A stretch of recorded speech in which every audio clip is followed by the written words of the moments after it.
In the 1960s, there were two major professional football leagues in America, the NFL and the AFL.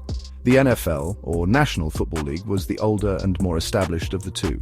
Having been founded in 1920, it had a rich history and a loyal fan base that spanned decades. On the other hand, the AFL, or American Football League, was founded in 1960 and brought a fresh, new energy to the sport. It was known for its innovative play and vibrant fan culture. The NFL was older and more established, with a strong foundation and a traditional approach to the game. The AFL was newer and more exciting, capturing the imagination of a younger generation of fans. They competed fiercely for fans and players, each league trying to outdo the other in terms of talent and entertainment. In 1966, after years of rivalry, the two leagues decided to merge, recognizing that unity would strengthen the sport. This historic merger created one Super League, combining the best elements of both the NFL and the AFL. The merger was big news, making headlines across the country and exciting fans everywhere. It meant that the best players from both leagues would now play together, raising the level of competition and skill. The championship game would be the ultimate contest, a showdown to determine the best team in professional football. It would decide the best team in professional football, a title that both leagues had long coveted. The first championship game between the two leagues was played in January 1967, marking a new chapter in football history.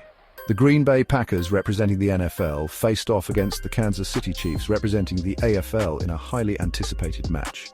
The Packers won the game, solidifying the NFL's dominance and setting a high standard for future championships. However, the merger and the excitement surrounding the championship game set the stage for something even bigger. A new era in professional football was about to begin, one that would captivate millions and create the spectacle we now know as the Super Bowl. The newly merged league needed a name for its championship game. At first, they called it the AFL-NFL World Championship Game. This name was a mouthful. It didn't exactly roll off the tongue. People started looking for something catchier. The name World Championship Game lacked a certain ring to it. It was too formal, too generic. The game needed a name that would capture the excitement and energy of this new era in football. It needed a name that would resonate with fans and players alike. Little did they know the perfect name would come from an unexpected source, a child's toy. Lamar Hunt was a key figure in the AFL. He owned the Kansas City Chiefs. He also had a young family. One day, Hunt was playing with his children. They were bouncing a popular toy called a Super Ball. The Super Ball was made of a new synthetic material. It was incredibly bouncy. As Hunt watched his children play, an idea struck him. Why not call the championship game the Super Bowl, he thought. The name was short, memorable, and captured the excitement of the game. Hunt suggested the name to the other league owners. At first, they were hesitant. They thought the name sounded too informal. But Hunt persisted. He believed in the name. Section 4, the Super Bowl kicks off. The more the owners heard the name Super Bowl, the more they liked it. Initially, there was some hesitation, but the catchy name started to resonate with them. It grew on them. They decided to give it a try. The decision was made in a boardroom filled with anticipation and excitement. In 1969, the third AFL-NFL World Championship Game was officially dubbed Super Bowl III. This marked a significant moment in football history.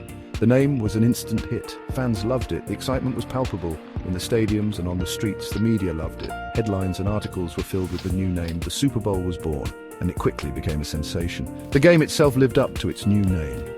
The thrilling matches and unforgettable moments made it a must-watch event. The New York Jets, led by quarterback Joe Namath, pulled off a stunning upset over the heavily favored Baltimore Colts. This victory was a defining moment. The game cemented the AFL's legitimacy and captivated the nation. People gathered around their televisions, completely engrossed in the action. With its new name and growing popularity, the Super Bowl was on its way to becoming an American institution. It was more than just a game. It was a cultural phenomenon that united fans across the country. Section 5, a global phenomenon. Over the years, the Super Bowl has grown into a global phenomenon, captivating audiences far beyond the borders of the United States. It's the biggest sporting event in the United States, drawing in millions of viewers each year. It's watched by millions of people around the world. The game is known for its exciting finishes, its memorable commercials, and its halftime shows. These elements combine to create an experience that is both thrilling and unforgettable. The Super Bowl is more than just a game. It's a cultural event that brings people together in celebration. It's a time for friends and family to gather and celebrate, creating memories that last a lifetime. It's a time for advertisers to showcase their most creative work, often producing commercials that become as talked about as the game itself. It's a time for musicians to perform on the biggest stage, delivering performances that are remembered for years. The Super Bowl has come a long way from its humble beginnings, evolving into a spectacle that captures the world's attention. From a simple toy to a global phenomenon, the Super Bowl is a testament to the power of sport and its ability to bring people together. It shows how something small can grow into something truly monumental. And to think it all started with a bouncy ball, a humble beginning that led to one of the most celebrated events in the world.